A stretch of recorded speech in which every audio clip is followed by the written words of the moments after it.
کچېرې په دې 5 شپو کې په یوه شپه کې هم ته د الله عبادت وکې ستا دپاره به جنت واجب سي. دا د رسول الله صلی الله علیه وسلم مبارک حدیث دی چې من احیا الليالي الخمسه وجبت له الجنه. کوم چا چې په دې 5 شپو کې د الله عبادت وکړي هغه دپاره جنت واجب دی. ګوره په ټول کال کې 15 شپې څه شي دي چې موږ تاسې د 15 شپې پر ځان باندې رڼې کو په ټوله کال کې دا هیڅ شی هم نه دي.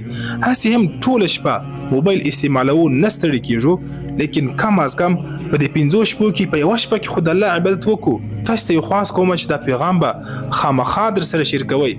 په دې کې 3 شپې چې دي هغه ډېرې نږدې دي، نو تاسې شیر کوئ چې هر مسلمان ته ورسیږي. په دې کې اوله شپه چې ده لیلة الترویه یعنی د 8 ذوالحجې شپه ده. نو 8 ذوالحجه ډیره زیاته را نږدې ده، نو په دې شپه کې تاسې عبادت هیر نه کوئ. او دویمه شپه لیلة العرفه یعنی د 9 ذوالحجې شپه ده.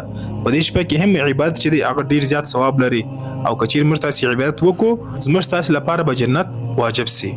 او دریمه شپه د لیلة النحر یعنی د عید الاضحی د غټ اختر شپه ده. ګوره دغه درې شپې ډیرې قریب دي، را نږدې دي. لیلة الترویه 8 ذوالحجه، لیلة العرفه 9 ذوالحجه، لیلة الاضحی د غټ اختر شپه. دا ټول سره قریب دي، سره نږدې دي.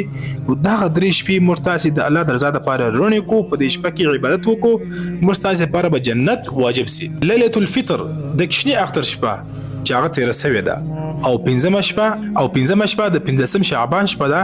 نو دا هغه شپې دي که چیرې موږ تاسې په دې کې عبادت وکړو نو د الله یو خاص انعام به پر موږ تاسې باندې وسي چې هغه جنت دی. جنت به پر موږ تاسې باندې واجب سي.